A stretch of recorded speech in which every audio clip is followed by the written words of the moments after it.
بسم اللہ الرحمن الرحیم۔ السلام علیکم پیارے دوستو، حضرت صالح علیہ السلام قوم سمود کی طرف نبی بنا کر بھیجے گئے۔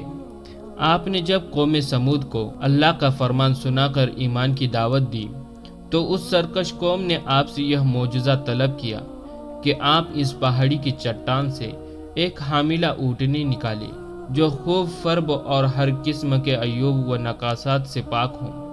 چنانچہ آپ نے چٹان کی طرف اشارہ فرمایا تو وہ فوراً پھٹ گئی اور اس میں سے ایک نہایت خوبصورت اور تندرست اور خوب بلند قامت اونٹنی نکل پڑی جو حاملہ تھی، اور نکل کر اس نے ایک بچہ بھی جنا، اور یہ اپنے بچے کے ساتھ میدانوں میں چرتی پھرتی رہی۔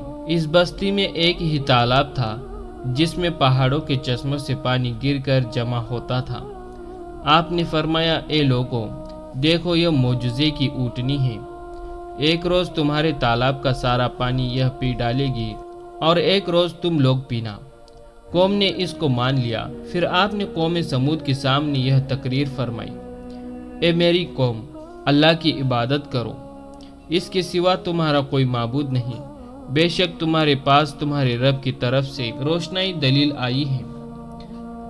یہ اللہ کا ناقہ ہے تمہارے لیے نشانی، تو اسے چھوڑ دو کہ اللہ کی زمین میں کھائے، اور اسی برائی سے ہاتھ نہ لگاؤ کہ تمہیں دردناک عذاب آئے گا۔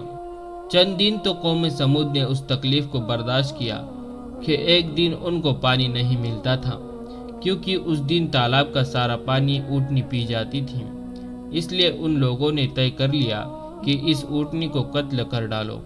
چنانچہ اس قوم میں کدار بن سالف، جو سرخ رنگ کا، بھوری آنکھوں والا اور پست قد آدمی تھا، اور ایک زناکار عورت کا لڑکا تھا، ساری قوم کے حکم سے اس اونٹنی کو قتل کرنے کے لیے تیار ہو گیا۔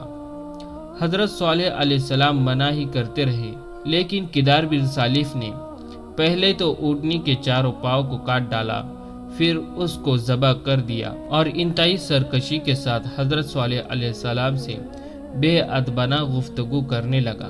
چنانچہ اللہ کا ارشاد ہے، پس ناکی کی کوچیں کاٹ دی اور اپنے رب کے حکم سے سرکشی کی، اور بولے، اے صالح، ہم پر لے آؤ جس کا تم وعدہ کر رہے ہو، اگر تم رسول ہو۔ قوم سمود کی اس سرکشی پر عذاب خداوندی کا ظہور اس طرح ہوا کہ پہلے ایک زبردست چنگھاڑ کی خوفناک آواز آئی، پھر ایک شدید زلزلہ آیا جس سے پوری آبادی اتھل پھتل ہو کر چکنا چور ہو گئی، تمام عمارتیں ٹوٹ پھوٹ کر تہس نہس ہو گئی، اور قوم سمود کا ایک ایک آدمی گھٹنوں کے بل اوندھا گر کر مر گیا۔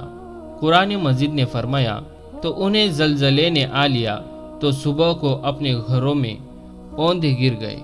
حضرت صالح علیہ السلام نے جب دیکھا کہ پوری بستی زلزلے کے جھٹکوں سے تباہ و برباد ہو کر اینٹ پتھر کا ڈھیر بن گئی ہے اور پوری قوم ہلاک ہو گئی، تو آپ کو بڑا صدمہ اور قلق ہوا، اور آپ کو قوم سمود اور ان کی بستی کے ویران سے اس قدر نفرت ہو گئی کہ آپ نے ان لوگوں کی طرف سے منہ پھیر لیا اور اس بستی کو چھوڑ کر دوسری جگہ تشریف لے گئے، اور چلتے وقت مردار لاشوں سے یہ فرما کر روانہ ہو گئے، اے میری قوم، بے شک میں نے تمہیں اپنی رب کی رسالت پہنچا دی اور تمہارا بھلا چاہا، مگر تم خیر خواہ کو غرضی نہیں تھے۔ خلاصہ کلام یہ ہے کہ قوم سمود کی پوری بستی برباد و ویران ہو کر کھنڈر بن گئی، اور پوری قوم فنا کے گھاٹ اتر گئی کہ آج ان کی نسل کا کوئی انسان روئے زمین پر باقی نہیں رہا۔